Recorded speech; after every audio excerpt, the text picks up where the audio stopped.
la chaîne de la diaspora congolaise. ED Télévision.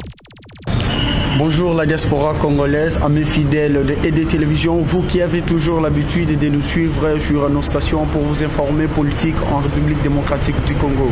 Tozali awa na parti cher ya Vital Kamerhe, pas une information na source par rapport à gouvernement Oyo Bauti lancé il y a 2 jours, gouvernement Oyo peuple congolais mobimba ezalaki plutôt après concertation et Oumeli, s'il faut le dire, Tozali presque une année, 2 mois, c'est-à-dire 14 mois qui est au gouvernement est en place.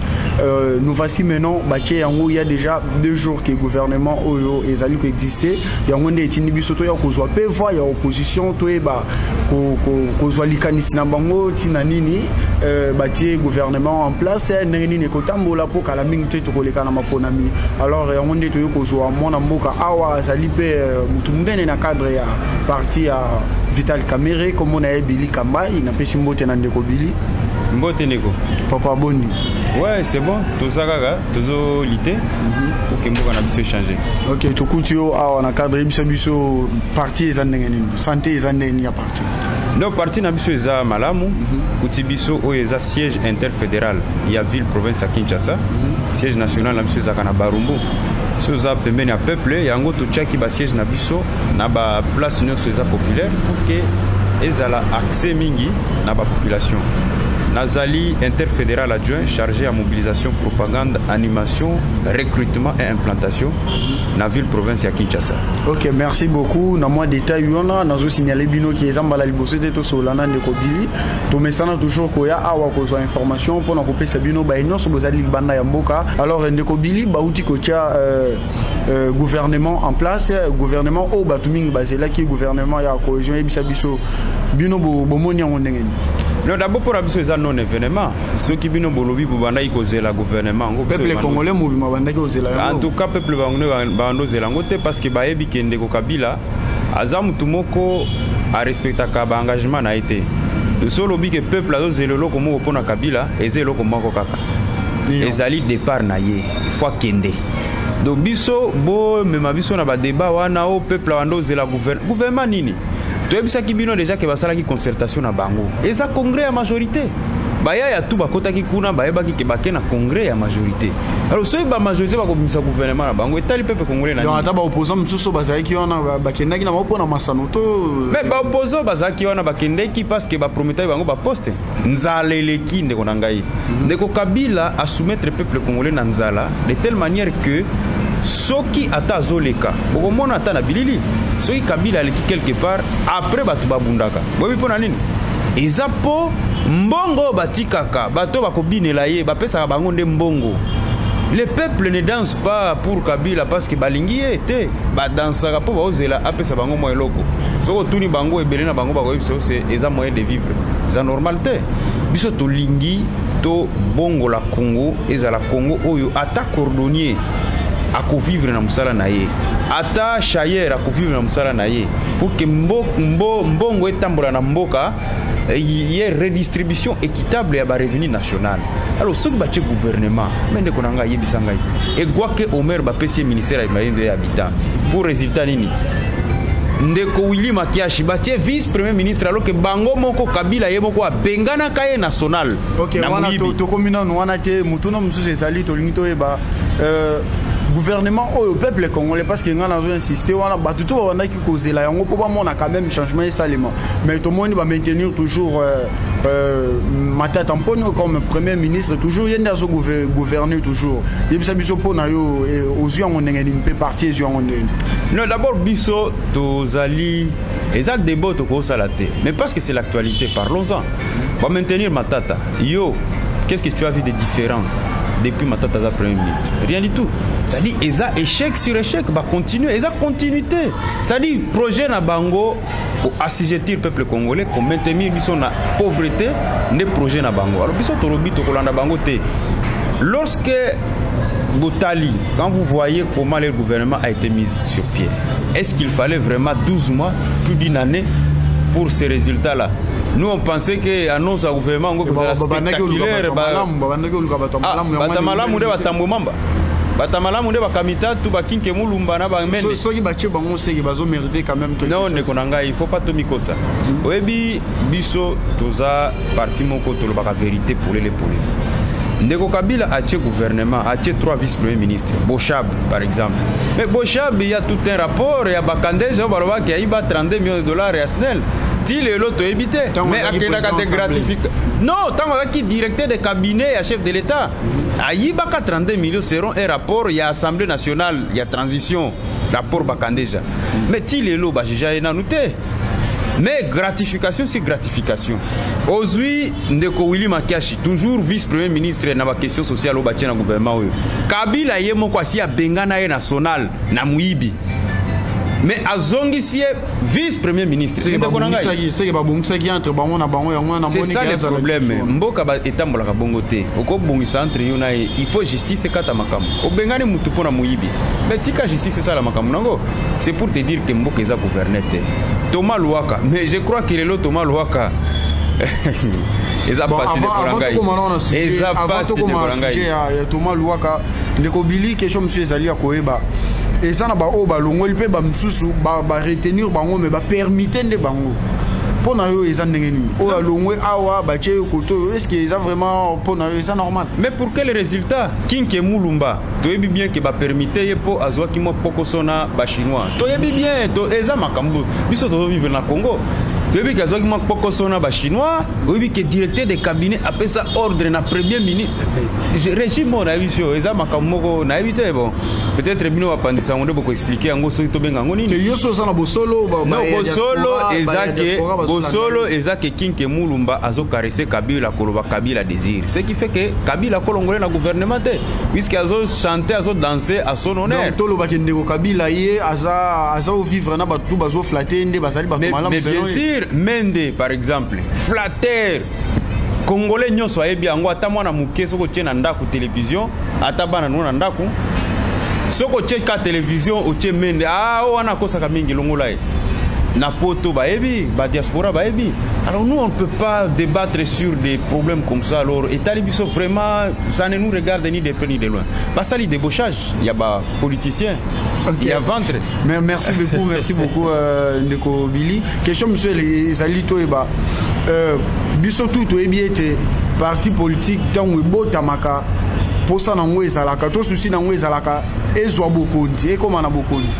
Mais question monsieur excusez ngana tout na question ezaya bandeko na biso ya pembeni awa ya MLC tomoni bazui 3 ministres en même temps kaka bango wana bamoni yango mabe bazui batongo babengani bango na parti yozo mona ndenge te eza ndenge moko. Je crois que lelo Thomas Louaka bakei baza bango na bango na gouvernement bakutani na Olivier Kamitatu ye Thomas Louaka bengana Olivier Kamitatu qui a côté majorité parce que bango mibale bazo kutana lelo moni ke ironie du sort ye Thomas Louaka asala tuba bengana François Mwamba moni ironie du sort non moni ba politicien o ya mabumu photo tika biloko wana eza honte à 3 cadres 3 au cadre MLC bazo bengana bango lokola bamboa baza bato basi ba fandisa vie c'est que tu comprendre que bazali jusqu'à wana pour retourner ça va poser na bango bien c'est la pas du gain facile ndeko nangai. Ce sont des gens qui veulent vivre au-dessus de leurs moyens. Sokozi bango ce sont des gens qui veulent vivre au-dessus de leurs moyens.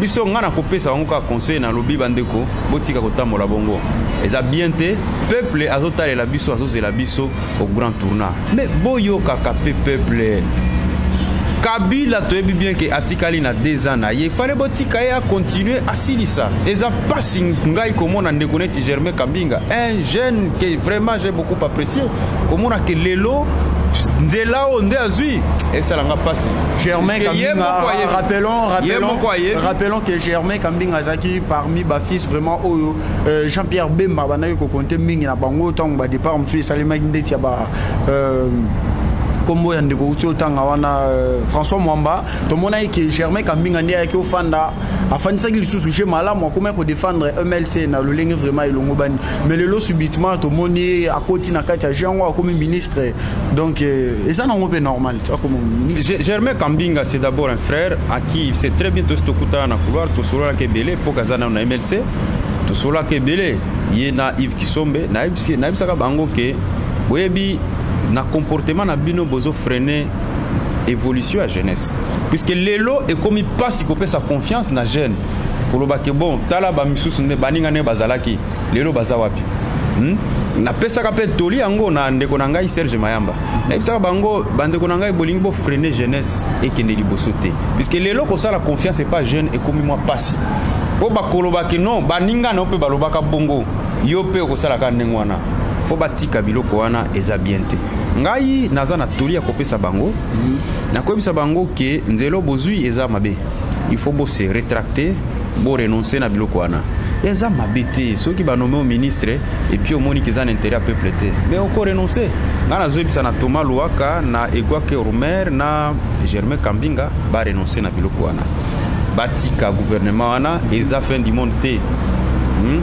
eza normal te un cadre un secrétaire général d'un parti ba bengani na parti pour méconduite pour ko to samibe ko ya parti te mais côté mususu to songana nous tolandi honorable sénateur Jacques Joly alobi ete ezali malamu te ba nommé bato ya parti na bango sans que parti ba pona yo mona on eza des organisations côté ya ba conduit ou bien to éviter déjà des organisations te je viens de vous dire que ça problème a pas de gain facile demande ko wana eza problème à libumu eza problème ya ba komi ba ministre MLC bien on essaie ba contacter ba individu par rapport ya il fallait ba mais justement puisque projet à Kabila ezali ko collaborer na ba parti te projet à Kabila ezali a débauché batou politique a débauché to bien ngo eza azo sala remake ya Mobutu pe azaki bongo amoni Tshisekedi aza makasi atie pembeni azuka kana kati ya IDPS azu birindwa anommé premier ministre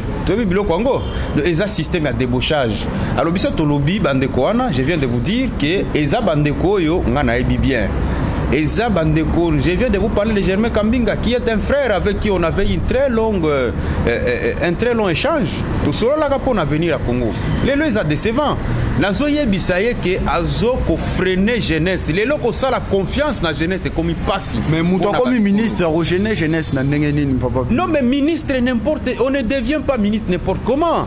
Il y a une majorité qui se dit majorité. Botika bango ba gouverner. Est-ce que biso to kufi? Biso to ça l'opposition to kufi? To kufite. Mais ils ont problème en zalaté.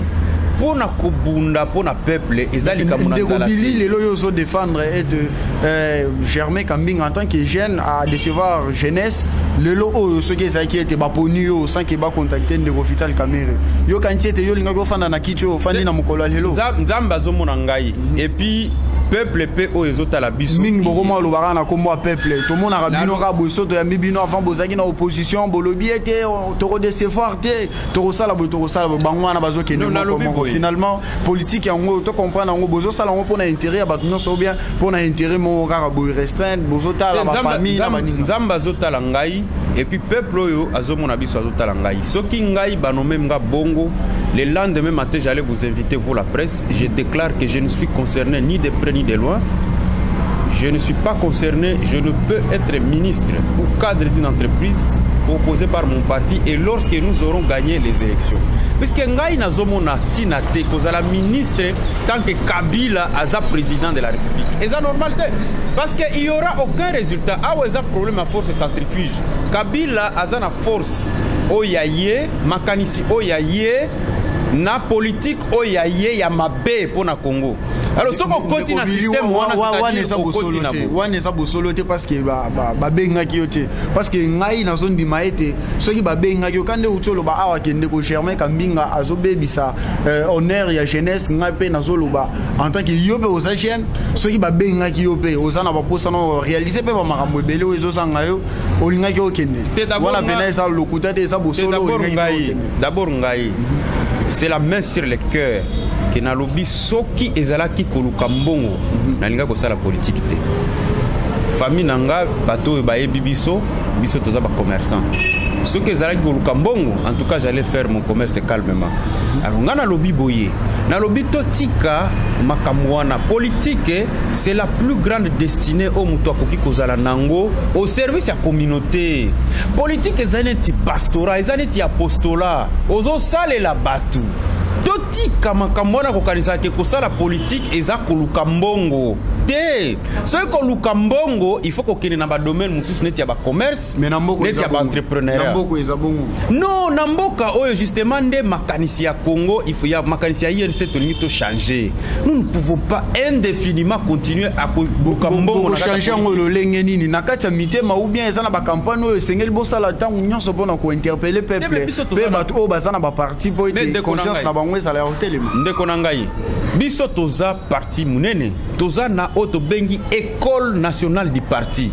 École du parti wana eza nini eza place ya bitelo topesaka mateya epa ya ba militant na biso topesaka patriotisme topesaka civisme topesaka leadership topesaka initiation politique aux femmes, initiation politique aux jeunes, développement du monde rural congolais. Tout lakisa kandenge nini to ko transformer bilanga na biso to ba population o bazali na ba zone reculée pour que to constituer bango en mutuelle agricole par rapport na contrairement na ba politique na bango ya busobo ya ba kabukangalonzo yo boke bozui 85 millions de dollars bo pesi yango na ba sud africain pour les Sud-Africains, baya na bandundu ko produire maïs, s'il vous plaît. Ou ils ont se moquer na ba Congolais. Biloko wana nde biso ba Congolais to boyi.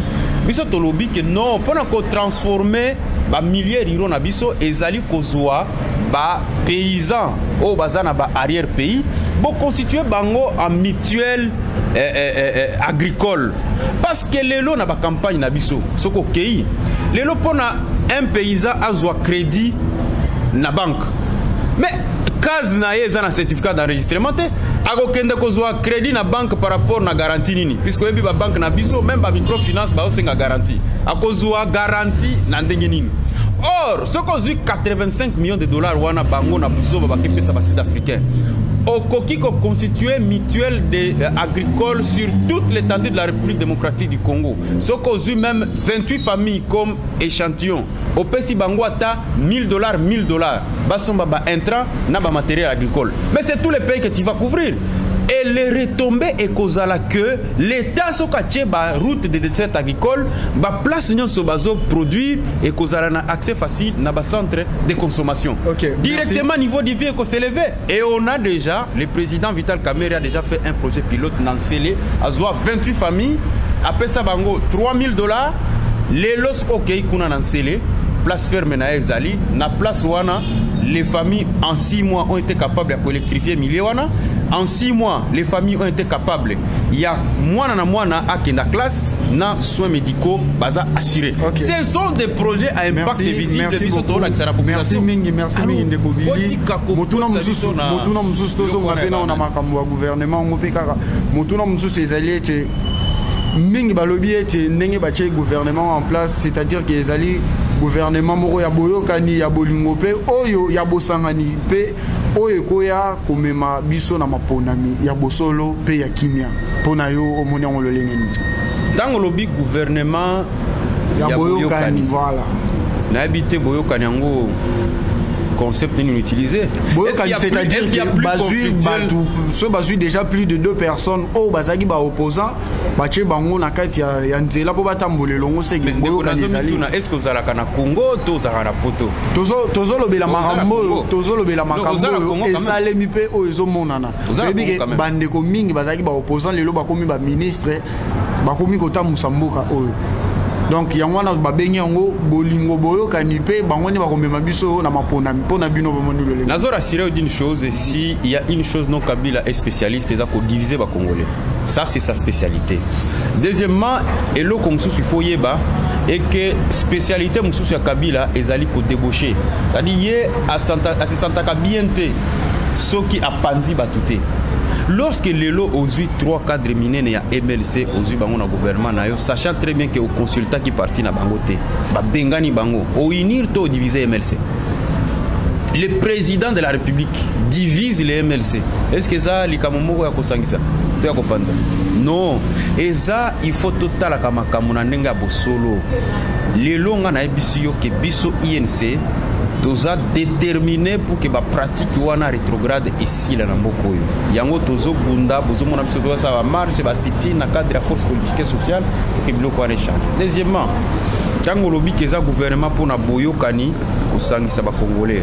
Non, je crois que s'il y a pas plus conflictuel que le premier ministre Matata Ponyo. Au moins il y a moko après publication du gouvernement nae Mukoko Sambazate, dites-moi en quoi Mukoko a été déméritant par rapport na ba Kinke Mulumba na ba Mende. Dites-moi en quoi? Justement parce que Mukoko a réussi à démontrer à Matata que non, ce n'est pas en payant les cabinets d'audit étrangers aux autres confiés 15 millions de dollars. Bimison na magazine Forbes ba bimison na Jeune Afrique Économie que aux meilleur premier ministre ne ko résoudre des problèmes congolais. Non, ce n'est pas que cadre macroéconomique quand vous atteignez un taux de croissance de 9% alors que aux incapable jusque là ya pour démontrer que fonds oyo bozo tonga ba hôpital du cinquantenaire ba ozo somba ba avion pour le gouvernement ainsi de suite toza incapable de démontrer en kati ya budget. Ce n'est pas que parce que puisque vice-premier ministre Mukoko Samba lui avait démontré bah détournement au Ezo Salama. Azo expliqué ce n'est pas normal au mibenga homme de la rigueur. Tango mwasi nayo azo voyager à coût de $45,000 à Keipotoka Kapona Kosvanda pendant 2 semaines à dépenser $45,000 nde au mibengi koza homme de la rigueur. Non, la rigueur commence d'abord par soi-même. Les troïkas stratégiques boyebi bien que Mukoko Azaki déjà exclu Nakati. Et pour quelle raison? Rien ne nous a été révélé. Non. Bisoto et Bisio, que le gouvernement a et qu'on résoudra ta problème au côté Yaba Congolais, puisque aussi il est vrai que mon peuple périt par manque de connaissances. Le dossier est belé, est-ce qu'on a dit que Matata Ponyo Nengazawana azo instauré na Congo politique moko ya mafia? Moko bakoma katina kobunda na ba opérateur économique mususu. On se rappelle na problème na bangona Albert Yuma. Albert Yuma, président conseil d'administration ya Jekamine.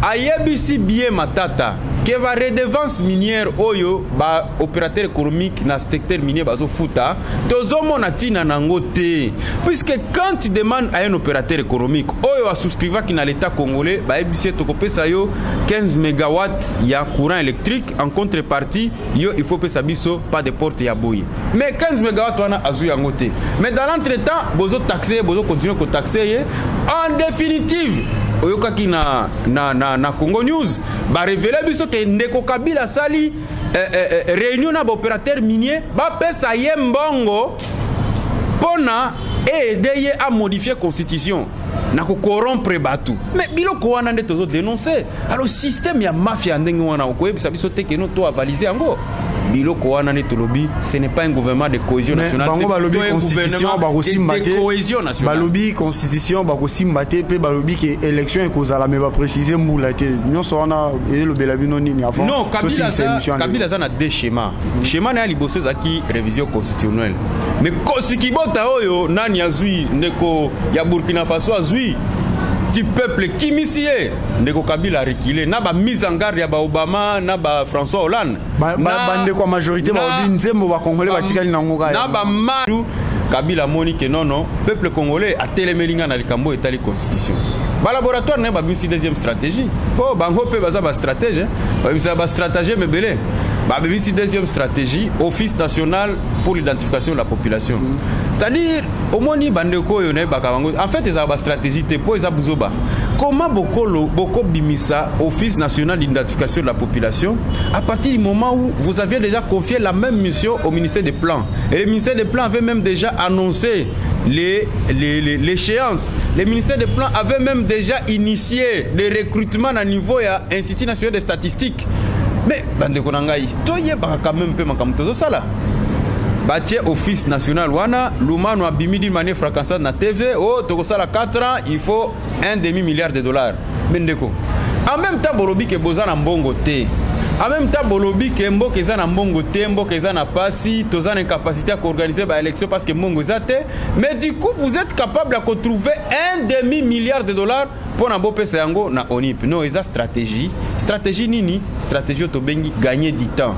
Ndeko Kabila monike oye komeli Blaise Compaoré amoni que il faut à Lukashema Moussousou pour se pérenniser dans le pouvoir. C'est ainsi qu'il veut nous imposer un recensement où il dirait 4 ans. Mais toi, monsieur Boye, Ndeko, Ata Bosali ba stratégie à Nengenini. Le 19 décembre 2016, Kabila devient un citoyen ordinaire. Ok, merci beaucoup. Ça n'engage que vous. Ndeko po to chité question monsieur les alliés de Ndeko Kabila ayokela ki pe bandeko na biso ya libanda o bazola na biso to bengi ba diaspora ayokela ki bango selon ko ba réclamation na bango ete ba pesa bango pe ministère moko ezota la ba congolais nyonso bazali libanda ya mboka Congo ayokeli bango pe ache yango en place pour na yo likanisi wana omoni yango lolengeni. Non, ce n'est pas une bonne chose. Ce n'est pas une bonne chose. Il faut qu'on arrête la théâtralisation du pouvoir d'État. Vous avez déjà entendu parler de cette affaire ailleurs? Mais écoutez, s'il vous plaît, je vais expliquer en français pour que nos amis de l'extérieur comprennent très bien. Ceux qui vivent en France et ainsi de suite, j'espère que pour la plupart ils comprennent le français. Lorsqu'on dit qu'on met en place un ministère des Congolais de l'étranger, c'est pour faire quoi? C'est pour donner de l'emploi à l'étranger? C'est pour faire quoi? Pour identifier les Congolais qui sont à l'étranger? Mais non, les ambassades sont là pour ça. Mais il ne faut pas qu'on puisse prendre... Même si on crée un ministère des Congolais de l'étranger, quand l'État est incapable... Parce que c'est que vous ne savez pas, la diplomatie est un instrument de la politique étrangère d'un pays. Ça veut dire que l'ambassade Bongo, c'est ça la politique étrangère de M. Kabila. Il ne veut pas s'occuper des Congolais vivant à l'étranger. Il ne veut pas qu'il y ait des investissements venant de nos ambassades à l'étranger. Il ne veut pas que les services de renseignement travaillent au niveau de l'étranger. Il n'en veut pas, c'est tout. Il ne faut pas chercher des mécanismes des us et coutumes. Les relations internationales où la diplomatie est codifiée dans les statuts, la Convention de Vienne. Non, moi je crois qu'il y a un problème. C'est un problème de la compréhension de l'État par le régime en place. Lorsque vous créez un ministère des Congolais de l'étranger, c'est avec quoi comme ambition? Bon, il faut regrouper les Congolais, puisque quand même je suis du domaine, un tout petit peu, je sais de quoi je parle. Quand vous dites que non, vous allez identifier les Congolais, vous allez canaliser les projets des investissements, vous allez regrouper les Congolais pour que le peu d'argent qu'ils gagnent, ils puissent constituer des banques de microfinance pour venir en aide aux populations congolaises. Ce n'est pas comme ça qu'un pays se développe. Un pays se développe par des projets à impact visible. Vous devez dire ceci. Ministère des Affaires étrangères, vous avez en votre sein plutôt un département chargé des Congolais de l'étranger, mais qui travaille en association avec les ambassades. Mais les ambassades, c'est quoi? Aujourd'hui, mais le président Kamer avait donné un exemple. Il dit qu'il arrive dans un pays frontalier ici, je crois que c'était la Zambie. Il trouve celui qui vient l'accueillir à l'aéroport, c'est un chauffeur d'une ministre ici au Congo. Il dit, mais monsieur, il pose la question, où est l'ambassadeur? Le petit dit, ah, viens, on est ambassadeur. Ah, mais toi, tu es ambassadeur comment?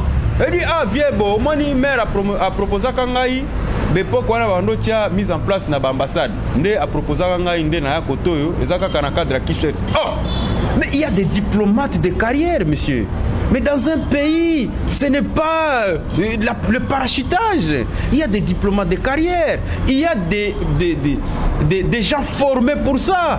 Mais c'est ça un pays. Alors comment voulez-vous que ces chauffeurs-là puissent s'occuper des Congolais? Non, lui il viendra là, il va d'abord vendre la maison de l'ambassade. Il va d'abord vendre les passeports ainsi que les visas. C'est ça qui va l'intéresser. Mais les sorts des compatriotes dans ces pays-là, ça ne va pas l'intéresser. Okay. Donc moi je dis que je trouve que c'est un non-événement. Et ceux qui sont en train de saluer ça sont des gens qui ne comprennent pas comment fonctionne un État. Nous n'allons pas faire de la théâtralisation du pouvoir d'État. Nous allons plutôt gérer le Congo au bénéfice du peuple congolais. Ok, merci beaucoup Ndeko Billy. Na lulenge oyambibiso awa nanda kumnene ya UNC. Moi lilubano ya suka liboso ya bayi nyonso bazali kolanda yo na mikili ya libanda pe bandeko na biso nyonso ba congolais liloba moko kozala na yango pona ba o nyonso balandi biso na minute. D'abord, j'aimerais dire aux Congolais que l'espoir est permis. Peuple congolais, lève-toi et prends ton destin en main. Maintenant, il s'abango que oh nyonso tozo traverser ezali parce que toza ba imposer biso régime moko ya injustice soki biso nyonso tosangani totie maboko tokobengana monguna et puis tokotonga Congo. Je crois que 2016 espoir ezali mutu moko te akobotola biso devoir na biso ya kose doter na ba dirigeant o basengeli président Vital Kamerhe azali azako bunda pona Congo ekende liboso tozo senga na bae oyo ba opposant oyo bandimi kolongwa na opposition to souhaiter bango bonne chance na kokota na majorité pe to ebisi bango que peuple congolais azotala azomona ba ba benga ka INC faux opposition. Je crois que ba faux opposant lelo ba monani devant peuple ba faux opposant ba monani ba lobaka mingi mais lelo je crois que na pérégrination na biso INC ba peuple bazo comprendre que en réalité la vraie et la véritable opposition na Congo est incarnée par Vital Kamerhe na parti na ye UNC biso tozawana pona ko cristalliser ba attente nous sur le peuple congolais puisque 2016 tozana projet de société tozana vision président Vital Kamerhe azana vision un projet de société oyo toko transformer socialement politiquement et économiquement mboka na biso Congo. OK, merci beaucoup Ndeko Billy.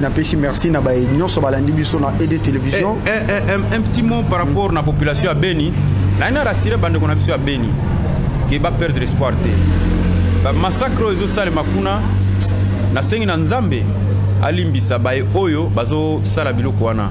Mais biso toko instaurer l'état congolais toko restaurer paix na niveau ya est ya mboka na biso. Tolobi topesi ba condoléances na bande qu'on a biso nyonso ya Beni parce que ba massacre wana ezali ko manifester que régime oyo ezana suka eza régime ya mabe eza régime oyo eza ko mettre en danger peuple congolais tokoki ko tolérer yango te toko se battre pour que balongo na pouvoir. Merci. Merci beaucoup. Plaisir Ezaki Angai na ndenge na présenter bino émission oyo bo ça va toujours contacter peut connecter na ED Télévision pour na ba information dans ce pays bino si des alliés www.edtelevision rdc.com. Beaucoup ti bomoni ba actualité nyonso ya mboka Congo politique musicale tout consort les alliés wana na ED Télévision. Merci na ba continent ngo bazolanda ngai côté à Bruxelles to kutani na mbalasima. Merci.